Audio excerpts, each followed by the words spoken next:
भैया हम जनरली देखते हैं कि 5 साल में जब एक बार हम मिलते हैं उसके बाद लोगों का ये कहना होता है कि उसके बाद तो जो नेता मंत्री हमारे पास आते हैं उनका चेहरा ही देखने को नहीं मिलता 5 साल। बड़ी बात नहीं है 5 साल जो आप बोल रहे हैं कि लोग नज़र नहीं आते हैं। मुझे तो ऐसा नहीं, क्योंकि मैं मार्केट के बीच में रहता हूँ और लोगों से बराबर मिलना जुलना रहता है। और इस पार्षद उस वार्ड के लिए हम क्या क्या चीज़ें अच्छी करने वाले हैं। देखिए, सबसे पहली बात, अगर कांग्रेस ने 10 साल अगर कुछ काम किया रहता तो भारतीय जनता पार्टी को या मुझे मैनिफेस्टो बनाने की जरूरत ही नहीं पड़ती। बीजेपी सरकार का जो नेशनल लेवल पे हम देखते हैं बहुत ही इन्फ्लुएंशियल गवर्नेंस चल रही है इतने सालों से, उतनी जो इन्फ्लुएंशियल चीज़ वहाँ चल रही है वो लोकल लेवल पे भी हम ला पाएंगे उसी तरीके से वही प्रगति जो चल रही है। केंद्र में भारतीय जनता पार्टी की सरकार है, बहुत सारे प्रदेशों में भारतीय जनता पार्टी की सरकार है। कांग्रेस तो आप देख ही रहे, गैप सी हो गई है। और जनरली अलग अलग पार्टीज़ का एक एजेंडा होता है, भारतीय जनता पार्टी का भी है। तो आप उसी एजेंडा पे वर्क करेंगे या कहीं अगर वार्ड के लोगों की जो बेसिक नीड्स हैं अगर वो आप तक आती हैं तो उस पर भी आप एक्स्ट्रा एक्शन लेने का ट्राई करेंगे? तो मन में ये रहता है कि सामने वाला कोई भी कष्ट हो, अगर कोई भी वो काम लेकर के मेरे पास आ रहा है तो किसी तरीके से भी उसका काम होना चाहिए, चाहे वो पार्टी के एजेंडे में हो या मत हो। महापौर के बारे में अगर अपन बात करें तो आपको क्या लगता है इस बार मतलब हम सरकार बना पाएंगे वहाँ पे भी? 2 बार फेल होने के बाद तो स्कूल भी बच्चे को निकाल देती है, ये तो जनता है। महापौर 2 बार फेल हो चुके हैं, इस बार निश्चित ही जनता भी महापौर जी को निकाल फेंकेगी।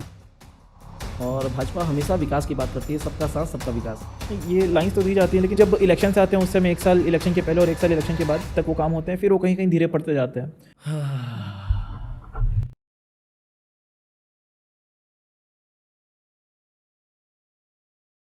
सो हेलो फ्रेंड्स, स्वागत है आप सभी का द सौभाग्य शो के एक और नए एपिसोड में। और आज हमारे साथ में जुड़े हैं शुभम अग्रवाल भैया। तो भैया सबसे पहले आपका स्वागत है द सौभाग्य शो पे। और इसके एक नए एपिसोड के साथ बात करने वाले हैं। भैया अभी पार्षद के चुनाव के लिए खड़े हुए हैं अपने वार्ड से, जो कि एक बहुत ही कंट्रोवर्शियल वार्ड भी है और बहुत ही सम्माननीय वार्ड भी है, हमारे अग्रसेन वार्ड अंबिकापुर छत्तीसगढ़ में। सो भैया से काफ़ी सारी बातें करनी है, पॉलिटिक्स के बारे में, बीजेपी के बारे में। सबसे पहले भैया शो पे आपको कैसा लग रहा है, वहाँ से शुरू करते हैं। अच्छा लग रहा है बहुत। भैया अभी जो अपना पॉलिटिकल जर्नी स्टार्ट किए थे आप, जी। उसके पहले आप क्या कर रहे थे, मतलब इस जर्नी में आने से पहले? इस जर्नी पे आने से पहले मैं समाज सेवा का कार्य करता था और बचपन से ही समाज सेवा की ललक है। मेरे दादाजी भी एक समाज सेवी हैं और उनको समाज सेवा का बहुत शौक था। तो जब मैं छोटा था तो उनको समाज सेवा करते देखता था, किसी गरीब की सेवा और किसी गरीब को भोजन देना, इस तरीके के बहुत सारे कार्य वो करते थे। तो वहीं से प्रेरणा लेते हुए मैंने भी समाज सेवा चालू की और बहुत अच्छा लगता है समाज सेवा करके। तो मैंने निरंतर इसे अपना जरिया बनाया और लगातार समाज सेवा कर रहा हूँ। तो क्योंकि भैया को हम भी काफ़ी समय से देखते आ रहे हैं, जैसे अग्रवाल युवा मंच और अग्रवाल सभा अंबिकापुर के भी अध्यक्ष आप रहे थे। जी जी। तो वहाँ पे मतलब जो चीज़ें उस समय पे हुई थी अग्रवाल सभा में भी, वो भी बहुत ही सभी के लिए प्रेरणादायक थी और तब भी आपने बहुत काम किए थे और शायद उसी वजह से आप अब उसी को स्केलेट करके सभी के तरफ लेके जा रहे हैं। सिर्फ अपने अग्रवाल समाज के बाहर भी जितने भी उस वार्ड में लोग रहते हैं सभी के लिए निरंतर आप। तो अभी भी आप कौन सी पॉलिटिकल पार्टी से खड़े हुए हैं? भारतीय जनता पार्टी ने मुझे पार्षद का प्रत्याशी बनाया है। तो इसके बाद भी अभी मतलब अगला अपना क्या है, जो इलेक्शंस हैं इसमें तो सिर्फ 4-5 दिन बचे हैं। जी। तो पहली बात तो आपको लहर कैसी लग रही है, किस तरफ चल रही है? लहर देखिए, भारतीय जनता पार्टी के पक्ष में पूरी लहर है, क्योंकि जो कांग्रेस का प्रदेश में जो शासन रहा 5 साल और अंबिकापुर में जो कांग्रेस का 10 साल का जो शासन रहा वो बहुत ही निराशाजनक था। और इस बार भाजपा की लहर बहुत अच्छी है और निश्चित ही जनता इस बार भारतीय जनता पार्टी को चुन करके सरकार बनाएगी और निगम में भारतीय जनता पार्टी की सरकार रहेगी। भैया जब भी हम किसी बात करते हैं, जब पॉलिटिकल पार्टी कोई भी इलेक्शंस होते हैं तब लीडर्स हमारे घरों पे आते हैं, वोट के बारे में अपना बताते हैं, अपना मैनिफेस्टो शेयर करते हैं। तो पहली बात तो अभी हम बाकी पार्टी से क्या अलग कर रहे हैं? बाकी पार्टियों से अलग करने का सवाल नहीं है, सवाल है विकास का। जब मैं पार्षद के लिए भारतीय जनता पार्टी ने मुझे प्रत्याशी बनाया तो उससे पहले से ही वार्ड में चूँकि आना जाना है तो बहुत सारी कमियां महसूस करता था, यहाँ ये हो सकता था, यहाँ ये होना चाहिए था। तो अभी हमारे वार्ड में कांग्रेस के पार्षद रहे हैं पिछले 10 साल से और अंबिकापुर नगर निगम में भी कांग्रेस के महापौर रहे हैं।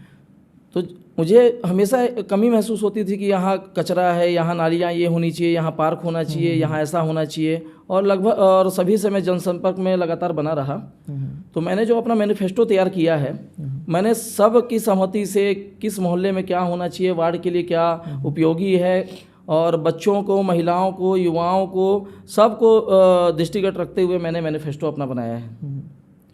भैया हम जनरली देखते हैं कि 5 साल में जब एक बार हम मिलते हैं उसके बाद लोगों का ये कहना होता है कि उसके बाद तो जो नेता मंत्री हमारे पास आते हैं उनका चेहरा ही देखने को नहीं मिलता 5 साल, या हमारी समस्याएं तो उन तक पहुंचती नहीं है। तो उसके लिए आप पर्सनल लेवल पार्टी से हट के आप ऐसा कौन सा एक मीडियम बना रहे हैं जो जनरल पब्लिक आप तक पहुँच के अपनी बातें रख पाएँ? मैं दिन भर लोगों के लिए अवेलेबल हूँ जो मुझे जानते हैं वो ये जानते होंगे कि आप मुझे रात को 12 बजे भी फ़ोन करेंगे तो उसका रिप्लाई ज़रूर मिलेगा। लगातार मेरे पास पार्षद के लिए तो प्रत्याशी भारतीय जनता पार्टी ने मुझे अभी बनाया है, लेकिन लगातार ऐसा होता है कि लोगों के फ़ोन आते हैं ज़रूरत के लिए कि मुझे ब्लड चाहिए। चूँकि मैं समाज सेवा से जुड़ा हुआ हूँ, मैंने रक्तदान में भी बहुत काम किया है, या किसी प्रकार से भी सहायता के लिए लोगों के मेरे पास फ़ोन आते हैं, तो मैं पूरी कोशिश करता हूं कि उसके सवाल का जवाब दूं और उसका निराकरण करूं। और लगभग हम 90-95% हम इसमें लोगों के जो भी कष्ट रहते हैं उसको हम दूर करने की कोशिश करते हैं। और जुड़ना कोई बड़ी बात नहीं है। 5 साल की जो आप बोल रहे हैं कि लोग नज़र नहीं आते हैं, मुझे तो ऐसा नहीं, क्योंकि मैं मार्केट के बीच में रहता हूं और लोगों से बराबर मिलना जुलना रहता है। अब मेरे फ़ोन के माध्यम से ही मुझसे जुड़ सकते हैं। और दुकान भी, चूँकि मैं व्यवसाय भी करता हूँ, तो वार्ड के अंदर में ही मेरी दुकान भी है, तो ऐसी कोई बात नहीं है कि 5 साल मैं दिखाई नहीं दूंगा। अभी हम अपने मैनिफेस्टो का कुछ अगर शेयर कर पाएँ सबसे पहले, कि अपने भारतीय जनता पार्टी की तरफ से और एज पार्षद उस वार्ड के लिए हम क्या क्या चीज़ें अच्छी करने वाले हैं, वो आप एक बार शेयर कर सकते हैं। देखिए, सबसे पहली बात, अगर कांग्रेस ने 10 साल अगर कुछ काम किया रहता तो भारतीय जनता पार्टी को या मुझे मैनिफेस्टो बनाने की ज़रूरत ही नहीं पड़ती। मैनिफेस्टो बनाने की ज़रूरत इसलिए पड़ी कि उन्होंने कुछ काम ही नहीं किया। जैसे आप महतारी वंदन योजना देख लीजिए। मोदी जी की बहुत अच्छी सोच थी, विष्णु देव साय ने बहुत अच्छी सोच के साथ यह योजना चालू की। चूँकि कांग्रेस के महापौर रहे, कांग्रेस के पार्षद रहे, पार्षद देखिए नीचे वार्ड तक में स्तर में पहुंचना पार्षद बहुत करीब से पहुंच सकता है, और योजनाओं का लाभ दिलाना भी पार्षद के हाथ में होता है।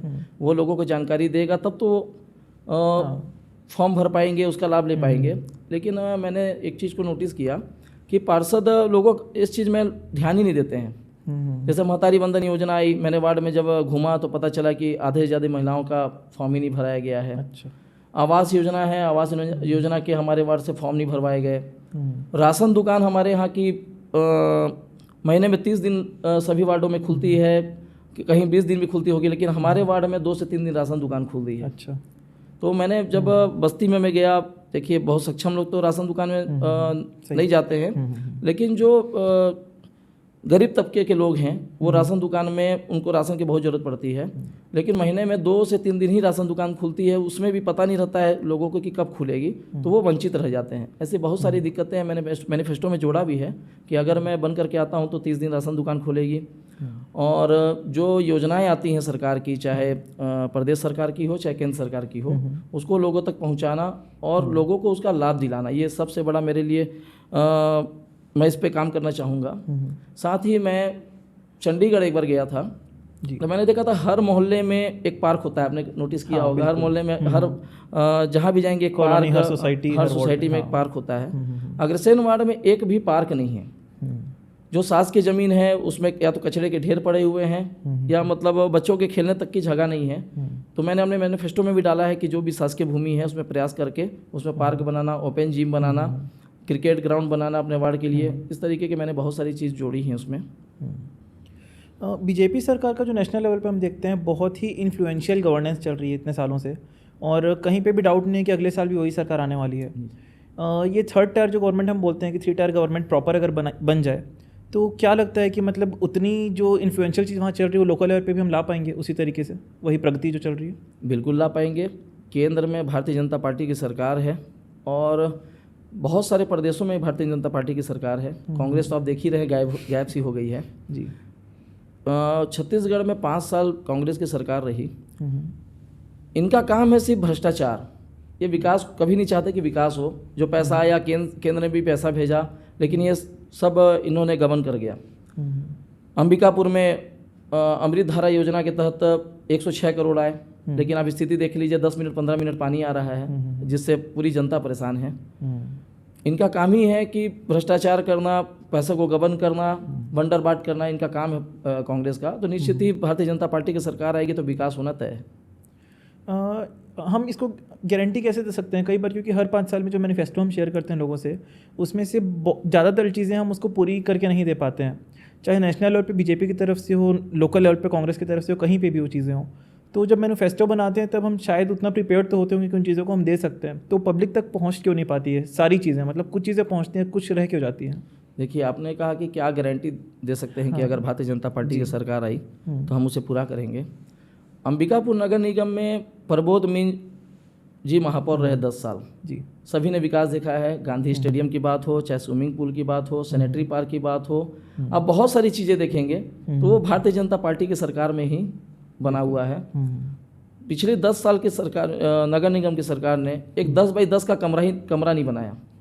इन्होंने बनाया एक बहुत बड़ा राजीव भवन, वो भी सिर्फ अपने लिए, जनता के लिए इन्होंने कोई काम नहीं किया है। और निश्चित ही भारतीय जनता पार्टी की अगर सरकार बनेगी, मैं अगर वार्ड में पार्षद बना, अंबिकापुर में अगर भाजपा का मंजूषा दीदी अगर महापौर बनती हैं तो विकास बिल्कुल होगा और इस चीज़ को लोग महसूस भी करेंगे। बीजेपी की अगर बात करें तो अगर आप या आपके अंडर की कोई पोस्ट के, या हो सकता है थोड़े ऊपर की पोस्ट के भी, अगर किसी बीजेपी नेता पे कल के दिन करप्शन के आरोप लगते हैं तो आप उस पर क्या स्टैंड लेंगे? पार्टी के दबाव में आप चुप रहेंगे, उसके खिलाफ आप बोलना चाहेंगे? देखिए, भारतीय जनता पार्टी एक संगठन है और अगर ऐसा कोई आरोप लगता है तो भारतीय जनता पार्टी ये नहीं देखती है कि हमारी पार्टी का कार्यकर्ता है या पदाधिकारी है, वो उस पर एक्शन जरूर करती है। और अगर भ्रष्टाचार, जैसे अभी कांग्रेस में भी जो भ्रष्टाचारी पकड़ा रहे हैं, इन्होंने करोड़ों का भ्रष्टाचार किया है। बिल्कुल। और निश्चित ही भारतीय जनता पार्टी का अगर कार्यकर्ता या कोई भी भ्रष्टाचार करता है तो पार्टी किसी को नहीं छोड़ती है, क्योंकि संगठन, भारतीय जनता पार्टी एक संगठन से चलती है, तो इसमें जरूर कार्रवाई होगी। जनरली अलग अलग पार्टीज का एक एजेंडा होता है, भारतीय जनता पार्टी का भी है, तो आप उसी एजेंडा पे वर्क करेंगे या कहीं अगर वार्ड के लोगों की जो बेसिक नीड्स हैं अगर वो आप तक आती हैं तो उस पर भी आप एक्स्ट्रा एक्शंस लेने का ट्राई करेंगे? देखिए, एजेंडा जो मूलभूत सुविधाएं होती हैं, लोगों को नल मतलब पानी, सड़क, बिजली, इस तरीके की चीज़ों की जो हमको देनी ही है और इसके बिना जीवन यापन करना मुश्किल है, तो ये तो हम देंगे ही, जो निगम का काम है। इसके अलावा भी जो वार्ड की समस्याएं होंगी, सरकारी सुविधाएं बोल रहा हूँ, जो शासन की योजनाएं हैं उसका लाभ दिलवाने के साथ साथ अगर किसी को और भी तकलीफ होती है, जैसा कि मैंने आपको बताया कि मैं समाज सेवी भी रहा हूँ और बराबर लोगों की सेवा करने का मन भी रहता है, अंदर से इच्छा होती है, ऐसा नहीं कि कोई आ रहा है तो सिर्फ कर देना है, मन से भी इच्छा होती है करने की।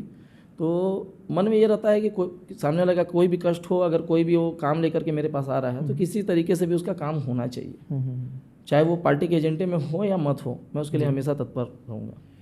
समाज सेवा की अभी हमने बहुत सारी बातें की हैं, तो आप कुछ अपने तरफ से बता सकते हैं, मतलब किन किन फील्ड्स में आपने कब वर्क किया है? मैंने थोड़ा सुना था कोरोना के टाइम पे भी बहुत आपने काम किया था, तो आपकी जर्नी जो पिछले 10 सालों की समाज सेवा के फील्ड में रही है उसको आप थोड़ा अपने तरफ से बताएं। सबसे पहले मैं जब समाज सेवा में आया तो छोटे मोटे मैंने युवा क्लब के नाम से एक संस्था बनाई थी, उसमें हमने युवाओं को जोड़ करके उसमें काम किया। फिर धीरे धीरे शहर की जो संगठन है, संस्थाएं हैं, उसमें जुड़ा मैं। 2014 में जब मोदी जी बन करके आए, जब उन्होंने स्वच्छ भारत अभियान का जब संकल्प लिया और लोगों को भी प्रेरित किया, तब अंबिकापुर में रितु सेन मैडम कलेक्टर हुआ करती थी और सूर्य किरण तिवारी आयुक्त मैडम थी। उस वक्त मैंने पूरे अंबिकापुर के 48 वार्ड में कोशिश करके हर वार्ड से स्वच्छताग्राही बनाए। हमारा एक व्हाट्सएप ग्रुप हुआ करता था। अच्छा। उस ग्रुप में लोग अपनी समस्याएं डालते थे और उसमें चूंकि अधिकारी भी जुड़े थे, निगम के आयुक्त भी जुड़े थे, तो उसकी समस्या का निराकरण भी होता था। ये स्वच्छ भारत अभियान में भी हमने बहुत काम किया है। एक कार डस्टबिन आपने देखा होगा, लोग कार में चलते हुए कचरा बाहर फेंक देते हैं, तो हमने एक कार डस्टबिन का वितरण चालू किया था, जो आज भी मेरी कार में आप बाहर देखेंगे तो मेरी कार में लगा हुआ है और बहुत सारी कारों में आप देखेंगे वो लगा हुआ है। उसका वितरण किया ताकि लोग बाहर कचरा ना फेंक करके डस्टबिन में डालें। उसके बाद रक्तदान से लेकर के और भी बहुत सारे सेवा कार्य किए। जब पहला लॉकडाउन आया, 22 तारीख को लॉकडाउन लगा था, जनता कर्फ्यू। उसके बाद 23 तारीख से निरंतर लॉकडाउन लग गया। तो हमने देखा कि कुछ लोग जो दूसरे प्रदेश के हैं या फंस गए हैं यहाँ, उनको खाने की बड़ी दिक्कत थी। तो हमने राम रसोई के नाम से, चूँकि मैं मारवाड़ी मंच में ही पद में था तो एक बैनर के नीचे ही काम करना पड़ता है जी, एक माध्यम होता है वो। बिल्कुल। तो मैंने राम रसोई के नाम से एक अभियान चालू किया। उसमें जो भी लोग फंसे थे हमने उनको खोजा, पहले शहर में अलग अलग जगह में जा करके कि लोग कहाँ हैं, कैसे फंसे हैं, होटल में फंसे हैं, लॉज में फंसे हैं या टेंट बना करके कहीं रह रहे हैं। वैसे लोगों को मैंने चिन्हांकित करके उन तक खाना पहुँचाने का काम किया, मेरी और मेरी टीम ने। उसके बाद जब दूसरा लॉकडाउन आया तब ऑक्सीजन की बहुत कमी थी। आपने देखा होगा हॉस्पिटल में बेड्स खाली नहीं थे, लोग जब दम तोड़ रहे थे तो एक मन में ख्याल आया कि क्यों ना मैं ऑक्सीजन सिलेंडर के लोगों को सेवा दूं। और उस टाइम लोगों से सहयोग भी मिला, बहुत लोगों का सहयोग मिला। लोगों के सहयोग से 42 सिलेंडर मेरे पास हुआ करते थे। अच्छा। और मैं दोस्तों को बोलता था चलो सिलेंडर, उनको ज़रूरत है सिलेंडर, बोले नहीं भाई तू ही जा। हाँ, तब लोग डरते भी बहुत थे। हमको मरना नहीं है, क्योंकि कोरोना ऐसी चीज़ थी कि छुआछूत वाली बीमारी थी। तो लोग बहुत डरते थे कि नहीं मुझे नहीं मरना, तू जा। तो ऐसे समय पे भी मैंने पूरी कोशिश की कि लोगों की सेवा करूं। घर भी जाना पड़ता था, कई बार रात को 2 बजे पेशेंट सीरियस हो जाता था तो लोग फ़ोन करते थे कि मुझे सिलेंडर चाहिए। मैं उनके घर जा करके सिलेंडर दे करके उनका पंप चालू करता था। तो ऐसे बहुत सारी सेवा कार्य हमने किए हैं। और रक्तदान स्वच्छता की बात होगी, और बराबर कुछ ना कुछ तो लगा रहता है अपन हर फील्ड में कोशिश करते हैं। अभी आप जो कर रहे थे, मेरे हिसाब से जितना भी हमारा संभाग है सरगुजा अंबिकापुर, पूरे क्षेत्र में आप कर रहे थे इस काम को। अब क्योंकि आप वार्ड के अगर पार्षद बन जाते हैं तो क्या वो आपके काम वहीं तक सीमित हो जाएंगे, या अभी भी आप जो अंबिकापुर में जो काम कर रहे थे वो करते रहेंगे? नहीं, मेरा काम तो बढ़ेगा कुछ ना कुछ, बल्कि चूँकि पार्षद एक वार्ड का होता है, लेकिन मेरी क्योंकि मेरा एक क्षेत्र है, वार्ड पार्षद का एक क्षेत्र होता है, सिर्फ वार्ड तक ही। तो वार्ड की समस्याओं का तो हल मैं करूँगा ही। अगर अंबिकापुर के लायक भी अगर कुछ ऐसा दिखेगा कि नहीं मुझे ये करना चाहिए, तो बिल्कुल मैं एक प्रस्ताव बना करके महापौर जी के माध्यम से, विधायक जी के माध्यम से उसको पूरा करवाने की कोशिश करूँगा। महापौर के बारे में भी अगर अपन बात करें तो आपको क्या लगता है इस बार मतलब हम सरकार बना पाएंगे वहाँ पे भी? बिल्कुल सरकार बनाएंगे, क्योंकि अजय तिर्की जो 10 साल रहे, अभी एक इंटरव्यू में देख रहा था, अजय तिर्की जी से पूछा गया कि 10 साल में आपकी उपलब्धि बताइए, तो वो जवाब ही नहीं दे पाए। इधर उधर की बातें करने लगे, केंद्र से पैसा नहीं मिला, प्रदेश से पैसा नहीं मिला, मैंने प्रस्ताव बनाया, अब फिर से सरकार आएगी तो हम उसको भेजेंगे, करेंगे। देखिए क्या होता है, जब बच्चा फेल हो जाता है ना, कभी नहीं बोलता है कि मेरी गलती थी, वो बोलता है कि टीचर नहीं पढ़ाया, मैं इस क्वेश्चन को नहीं पढ़ा था, इस तरीके की वो तर्क देने लग जाता है। तो ये ऐसी ही कहानी इस कांग्रेस के साथ है, अजय तिर्की जी के साथ है। इन्होंने कुछ काम ही नहीं किया। अच्छा, दूसरी बात, 2 बार फेल होने के बाद तो स्कूल भी बच्चे को निकाल देती है। ये तो जनता है, महापौर 2 बार फेल हो चुके हैं, इस बार निश्चित ही जनता भी महापौर जी को निकाल फेंकेगी। और हमारे वार्ड से भी 2 बार कांग्रेस के पार्षद रह चुके हैं, और इस बार भी अग्रसेन वार्ड की जनता उनको निकाल फेंकेगी। 3 टायर नहीं 4 टायर सरकार बनेगी। बिल्कुल। तो क्योंकि अंबिकापुर में हमको खुद को भी अगर बात करें, डेवलपमेंट देखने को पिछले 10 सालों में नहीं मिली है। उल्टा जो चीज़ें बन गई थी, नंबर 1 स्वच्छता में बन गया था हमारा शहर, वहाँ से भी आके अभी नंबर 30 की पोजीशन में पहुँच गया, जो कि बहुत एक बड़ा गैप है। बाहर जाते थे बताने में गर्व होता था, अंबिकापुर का नाम आने लगा था न्यूज़पेपर में, अब वो भी 30 नंबर पहुँच गया, कोई जानता ही नहीं है। तो वो चीज़ें भी जो ख़राब हुई हैं वो पिछले 10 सालों में, सड़क की हालत हम देखे हैं हर दिन, मतलब सोशल मीडिया पे इतना चल रहा है। और कल मैंने 1-2 बड़े इंस्टाग्राम के पेजेस पे पोल भी देखा था, तो वहाँ भी मतलब 70-80% मेजॉरिटी भाजपा की तरफ दिख रही थी। तो बिल्कुल इस बार लग रहा है कि लहर तो भाजपा की तरफ है, और सब चाहेंगे भी कि मतलब एक 3 टायर 4 टायर सरकार होने से बहुत प्रगतिशील काम होते हैं। एक रैपिड फायर राउंड है, तो जो क्वेश्चंस रहेंगे एक वर्ड में, 2 वर्ड में, इंस्टेंट आंसर उसका अपन करते जाएंगे। पॉलिटिक्स में आने से पहले आपका सपना क्या था? सपना तो ये था कि जीवन भर लोगों की सेवा करनी है। फिर लगा कि नहीं, पॉलिटिक्स ज्वाइन कर लेना चाहिए, और पॉलिटिक्स में भी जा करके एक अच्छा स्कोप है, कहीं जा सकता हूँ, तो मैंने पॉलिटिक्स ज्वाइन किया। इससे एक मैचिंग क्वेश्चन मेरे दिमाग में आया भी कि जब हम पॉलिटिक्स पे ज्वाइन कर लेते हैं तो क्या वो चीज़ें थोड़ी सी कम हो जाती हैं, या कहीं और से हम जो पॉलिटिकल लीडर्स होते हैं उनको एक तरीके से देखा जाता है कि वो एक गलत रास्ते में घुस जाते हैं, या फिर जो फंड्स आ रहे हैं उनको भी वो पब्लिक तक नहीं पहुंचाते हैं, वो उनके जो क्लियर स्पष्टता से वो पॉलिटिक्स में आते हैं कि हमको सेवा करनी है, वो सेवा भावना हट जाती है। तो ये भी आपने भी देखा होगा कुछ लीडर्स के साथ, तो आपका इस पर क्या टेक है? देखिए, जब भी कोई पार्टी ज्वाइन करता है राजनीति, तो एक सोचता है कि किस में जाऊँ। मेरे पास 2 ऑप्शन थे, कांग्रेस और भाजपा। चूँकि हम हमेशा देखते हैं, पेपरों में ही पढ़ते हैं, तो भाजपा की जो विचारधारा है वो ऐसी नहीं है। वो कांग्रेस की विचारधारा वैसी है जो आपने कहा, भाजपा की विचारधारा बिल्कुल वैसी नहीं है। इसीलिए मैंने भाजपा ज्वाइन किया। और भाजपा हमेशा विकास की बात करती है, सबका साथ सबका विकास। ये लाइंस तो दी जाती हैं, लेकिन कई बार पब्लिक की तरफ से ये अपोजिशन आता है कि शायद ऐसी चीज़ें नहीं हो रही हैं। अब जो सपोर्टर्स हैं वो हमेशा सपोर्ट में रहते हैं, जो अपोजिशन वाले हैं, लेकिन एक जो बीच के पब्लिक होती है, जो न्यूट्रल है, जो इधर उधर शिफ्ट होती है, इनके वोट्स की हम मेन डिमांड करते हैं, तो उन तक कई बार वो बातें सही से नहीं पहुँच पाती हैं, या कभी उनको वो असरदार चीज़ें नहीं होती दिखती हैं। फिर जब इलेक्शन से आते हैं उस समय 1 साल इलेक्शन के पहले और 1 साल इलेक्शन के बाद तक वो काम होते हैं, फिर वो कहीं कहीं धीरे पड़ते जाते हैं। तो आपके वार्ड में हम इसमें क्या एक्सपेक्ट कर सकते हैं? देखिए क्या होता है, कई बार जैसे प्रदेश में भाजपा की सरकार रही तो अंबिकापुर में महापौर कांग्रेस का था। प्रदेश में अगर कांग्रेस की सरकार रही तो ऐसे करके वो चेंज हो जाता है। हाँ जी। अगर अभी तो केंद्र में भी भारतीय जनता पार्टी की सरकार है, प्रदेश में भी भारतीय जनता पार्टी की सरकार है, और महापौर भी भारतीय जनता पार्टी का बनने वाला है, और अग्रसेन वार्ड भी भारतीय जनता पार्टी के साथ होने वाला है, तो विकास तय है और सभी का विकास होगा इसमें, बिल्कुल। चाहे वो छोटा हो, चाहे मीडियम हो, चाहे बड़ा हो। रैपिड फायर का नेक्स्ट क्वेश्चन है, अगर एक दिन के लिए आप पीएम बन गए तो सबसे पहले काम क्या करेंगे पीएम की पोजीशन से? खैर ये सपना तो बहुत दूर है, और मोदी जी जैसा काम कर रहे हैं, मुझे नहीं लगता कि हम ऐसा काम कर पाएंगे, क्योंकि बहुत ही अच्छा उनका काम है। तो उसमें कुछ लुक्स निकालना कि मैं बनता तो ऐसा करता, उस गुंजाइश ही नहीं छोड़ी है मोदी जी ने। बिल्कुल। नेक्स्ट है, सबसे ऑनेस्ट पॉलिटिशियन आपको कौन लगता है?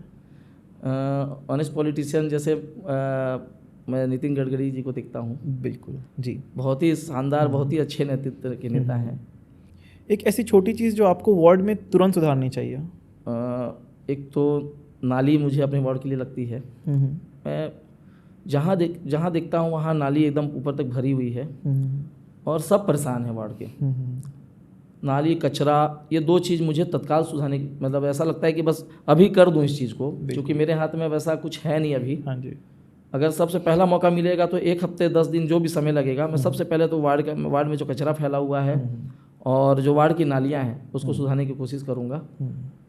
और अभी देखते हैं कि चूँकि कांग्रेस की सरकार थी, इन्होंने जो हमारे यहाँ जो सफाई कर्मी हैं उनको पेमेंट तक नहीं दिया जाता है, तो अभी हमारे वार्ड में हफ्ते में 1 दिन, महीने में 1 दिन ऐसे सफाई हो रही है। तो अब समझ सकते हैं कि कितनी गंदगी हो। हमारे वार्ड की बात नहीं है, पूरे अंबिकापुर का यही हाल है। यही हाल है, सही बात है। क्योंकि कांग्रेस की सरकार में इन्होंने कुछ भी नहीं किया, सैलरी तक नहीं दे पाई है। ये समेकित कर, संपत्ति कर आधा करने की बात करते थे, यार उसको क्या आधा करेंगे, आप सैलरी दे दो। तो ये मतलब एकदम ये सरकार जो रही एकदम फ्लॉप रही है। हाँ। आपको कभी किसी ने ब्राइब देने की कोशिश की, घूस देने की कोशिश करी है? नहीं, वैसा मौका नहीं मिला, और मौका मिलेगा भी तो मैं इसके पक्ष में नहीं रहता, क्योंकि मुझे काम पसंद है। क्योंकि अगर मैं घूस लूँगा तो मुझे जैसी बात है कि मुझे उस काम में मिलावटखोरी करनी पड़ेगी, और उस काम में कहीं गुणवत्ता में कहीं ना कहीं कमी आएगी। तो मैं वैसा, मेरा नेचर नहीं है, मैं काम को प्रेफर करता हूँ। अगर अपोजिशन वाले आपको पार्टी स्विच करने का ऑफर देते हैं तो क्या कभी आप सोचेंगे? नहीं, बिल्कुल नहीं। एक वर्ड में बीजेपी को डिफाइन करना हो तो आप क्या कहना चाहेंगे पार्टी के बारे में? सबका साथ, सबका विश्वास। और एक वर्ड में अगर अपोजिशन को डिफाइन करना चाहें तो? भ्रष्टाचार। अगर आप पॉलिटिक्स में नहीं होते तो क्या कर रहे होते हैं? पॉलिटिक्स में अगर नहीं हुआ रहता तो मैं जो समाज सेवा कर रहा हूँ, मैं अभी भी कर रहा हूँ पॉलिटिक्स में आने के बाद भी। मैं एक शरबत प्याऊ हम लगाते हैं, उसमें पानी की जगह हम शरबत देते हैं। अच्छा। अप्रैल में चालू हो जाता है, 2.5 महीने चलता है। तो जब वो ख़त्म हो जाता है तो मुझे लगता है कि मैं क्या काम करूं, कुछ तो मेरे पास काम करने के लिए हो समाज सेवा। तो मुझे उस वक्त का इंतजार रहता है कि कब अप्रैल आएगा और कब मुझे करने मिलेगा। वो मतलब हमारा जो प्याऊ है पूरे छत्तीसगढ़ में प्रसिद्ध है, फेमस है, क्योंकि हम दिन भर उसमें शरबत, खीरा, गुड़, चना, तरबूज, इस तरीके की चीज़ चलाते हैं, और सभी का सहयोग भी मिलता है उसमें। और साथ में मैंने अभी जब देखा कि ये तो 2.5 महीने की बात है, अभी मैंने अपने वार्ड में एक ब्लड कलेक्शन सेंटर खोला है। ओके। उसमें देखा कि मैंने अब जब इलाज करवाने जाएंगे तो डॉक्टर ब्लड टेस्ट लिखता है, सबसे ज़्यादा खर्चा ब्लड टेस्ट में होता है। बिल्कुल। लोगों के 2,000, 3,000, 5,000 रुपये लग जाते हैं। तो मैंने एक कलेक्शन सेंटर खोला है, उसमें मेरे माध्यम से 50% की छूट दी जा रही है लोगों को। अच्छा। ब्लड और यूरिन टेस्ट में, जिससे बहुत राहत है लोगों में, और बहुत खुश भी हैं लोग कि ये 50% छूट बहुत होती है। तो प्रसिद्ध जो लैब हैं छत्तीसगढ़ में, उनके माध्यम से मैं ये अवेलेबल करवा रहा हूँ। तो इस तरीके का सेवा कार्य मैं खोजते रहता हूँ कि कुछ ना कुछ ऐसा करूँ। एक क्वालिटी जो हर एक पॉलिटिशियन में होनी चाहिए? ये सवाल बहुत कठिन है, लेकिन क्वालिटी मैं तो एक ही सोचता हूँ कि हर पॉलिटिशियन में एक क्वालिटी हो, मानवता, और साथ में सेवा भाव। क्योंकि जब पॉलिटिशियन जब बड़े हो जाते हैं इस चीज़ को भूल जाते हैं। तो जब हमारे मन में जब सेवा करने की इच्छा रहेगी, जब मानवता रहेगी, तो वो किसी से दूर नहीं हो पाएगा, चाहे छोटा तबके के आदमी हो चाहे बड़े तबके का आदमी हो, वो सबके लिए सोचेगा। बिल्कुल। एक चीज़ जो आपको ओपोनेंट्स से आपको बेहतर बनाती है, अभी जो आपके साथ खड़े हैं उनसे? मुझे लगता है कि मैं ऐसा तो नहीं बोल सकता क्योंकि मुझसे भी अच्छे लोग होंगे, लेकिन जो मेरे अपोजिट में खड़े हैं अग्रसेन वार्ड के पपिंदर जी, हाँ जी, पार्षद के प्रत्याशी हैं, पूर्व में भी पार्षद रह चुके हैं, लेकिन मुझे ऐसा लगता है कि उन्होंने पार्षद रहते हुए कोई भी ऐसा कार्य नहीं किया जो ज़मीनी स्तर पे होना चाहिए था, बुनियादी स्तर पे। पिछले बार भी कांग्रेस के पार्षद रहे, उसके पूर्व में पपिंदर जी कांग्रेस के पार्षद रहे, और अभी पूर्व में एल्डरमैन भी हमारे कांग्रेस के रहे। फंडिंग भी आई, पार्षद निधि भी आई, कुछ भी मतलब पार्षद निधि की बात करें तो इन्होंने 1 रुपये वार्ड में खर्चा नहीं किया। अब वार्ड की स्थिति जा करके देखेंगे तो आपको ताज्जुब होगा, इन्होंने 1 रुपये का वार्ड में खर्चा नहीं किया, 1 रुपये का काम नहीं किया। सारी सड़कें टूटी हुई हैं, सारी नालियों की स्थिति खराब है, कचरे से पूरा वार्ड पटा हुआ है। हाँ, एक क्वालिटी उनमें बहुत अच्छी लगती है मुझे कि वो मुस्कुराते रहते हैं, उनका नेचर बहुत अच्छा लगता है, लेकिन नेचर के तर्ज पर उन्हें चुना नहीं जा सकता, क्योंकि सबको विकास चाहिए, बुनियादी सुविधाएं चाहिए। जब काम दिखेगा तभी नाम होगा। जी बिल्कुल। अगर आपको एक सुपर पावर मिल जाए तो आप क्या चेंज करेंगे अपने एरिया में? मतलब जो एक्स्ट्रॉर्डिनरी मिल जाए कुछ, कि अब ये पावर है, आप कुछ एक ही चीज़ कर सकते हैं उस पावर से। अगर ऐसा कुछ मिल जाएगा, जो मैंने बताया कि वार्ड को रोल मॉडल बनाने का मेरा सपना है, अगर एक्स्ट्रा पावर मिल जाएगी तो मैं वार्ड को रोल मॉडल बनाना चाहूँगा, जो पूरे अंबिकापुर में क्या पूरे छत्तीसगढ़ में एक रोल मॉडल होगा कि वार्ड हो तो ऐसा साफ, स्वच्छ और सुंदर। कुछ वर्ड्स जो आप अभी, जो भी आपको वोटर्स होने वाले हैं, जो आपके वार्ड की स्पेशली हैं, उन तक अगर आप कोई और मैसेज पहुंचाना चाहें तो आप बता सकते हैं। बिल्कुल, अगर मैं चुन करके आता हूं तो मैं विश्वास दिलाता हूं कि आपके क्षेत्र में विकास ज़रूर होगा। जो आपकी समस्याएं हैं मैं उसे पूरी करने की पूरी कोशिश करूंगा और मैं तत्पर भी रहूंगा। देखिए, हर 5 साल में चुनाव आता है, अगर मैं ऐसा नहीं कर पाया तो बिल्कुल बेशक फिर से चुनाव आएगा, आप मुझे हटा दीजिएगा, फिर कोई नया बन करके आएगा, लेकिन मैं आपके 5 साल ख़राब नहीं होने दूंगा, इसका मैं विश्वास दिलाता हूँ। क्योंकि मेरा सपना है, देखिए मैं पार्षद सिर्फ पद के लिए नहीं लड़ रहा हूँ, मेरा सपना है कि मैं अग्रसेन वार्ड को बहुत अच्छा करूँ, क्योंकि वार्ड का नाम भी अग्रसेन है और मैं अग्रसेन का वंशज भी हूँ और निवासी भी हूँ। मेरा हमेशा से लगाव रहा है वार्ड के लोगों से। बिल्कुल। तो मेरा हमेशा से यही रहेगा कि आप मुझे एक बार चुन करके मौका दीजिए। आपने 10 साल तो ख़राब कर लिए, लेकिन मैं आपको विश्वास दिलाता हूँ जो पिछले 10 साल आपने ख़राब किए हैं उसका भी रिजल्ट मैं आपको इस 5 साल में दूंगा। आपको लगेगा कि नहीं 15 साल का विकास एक बार में, 15 साल का विकास एक बार में आपको दिखाई देगा। बिल्कुल, बहुत अच्छा लगा भी आपसे बात करके। मुझे उम्मीद है कि आपको भी अच्छा लगा इस पॉडकास्ट में। बहुत अच्छा लगा। एंड जो हमारे व्यूअर्स हैं उन तक भी आपकी बात ज़रूर पहुंच पाई होगी। एंड होपफुली अब जो भी विकास देखने को मिलेगा फोर्ट है सरकार के साथ बहुत अच्छा देखने को मिलेगा। तो 10 सौभाग्य शो के बारे में कोई 2 शब्द पिया? नहीं, बहुत ही अच्छा शो था आपका, और सवाल भी मतलब बहुत अच्छे थे जी। और आपके शो के माध्यम से मुझे आपने मौका दिया, मैं उसके लिए बहुत बहुत धन्यवाद देता हूँ जी। और एक बार व्यूअर्स को बोल दें भैया, सब्सक्राइब टू पॉडफ्लिक्स। प्लीज़ आप सब्सक्राइब कीजिए, और इस बार इतना सब्सक्राइब कीजिए और इसे शेयर भी कीजिए, क्योंकि भारतीय जनता पार्टी की सरकार आनी ही है, लेकिन आप लोग के सहयोग से अगर ये मैसेज जाएगा तो बिल्कुल ही आपका भी कहीं ना कहीं सहयोग होगा भारतीय जनता पार्टी को सरकार में लाने के लिए। तो प्लीज़ भैया के चैनल को भी सब्सक्राइब कीजिए और इस वीडियो को भी शेयर कीजिएगा, और भैया को भी ज़्यादा से ज़्यादा वोट देकर आप विजयी बनाएं। और बहुत इतनी पावर देनी चाहिए ना, जब भी हम एक पॉलिटिशियन को चुनते हैं तब उनके हाथ में इतने ज़्यादा वोट्स और पावर होनी चाहिए कि जब रूल्स लेने हो तो उनको मिले वो पावर। जी जी। जैसे कि केजरीवाल जी के साथ दिल्ली में पहले हुआ था, तो वहाँ पे थोड़ा सा वो नुकसान हो गया था पहली बार जब वो पार्टी से उतरे थे पोजीशन से, लेकिन जब दोबारा वो भारी मतों से ऊपर उठ पाए तब काम हो पाते हैं। तो लोकल स्तर पे भी हम यही चाहेंगे कि ज़्यादा से ज़्यादा वोट्स इनको दिलवाएं, जिससे कि जो पावर इनके हाथ में आए वो उस पूरे वार्ड को एक नंबर 1 पोजीशन पे लेके जाए। और मिलते हैं किसी अगले एपिसोड में, तब तक subscribe to Podflix. Bye bye.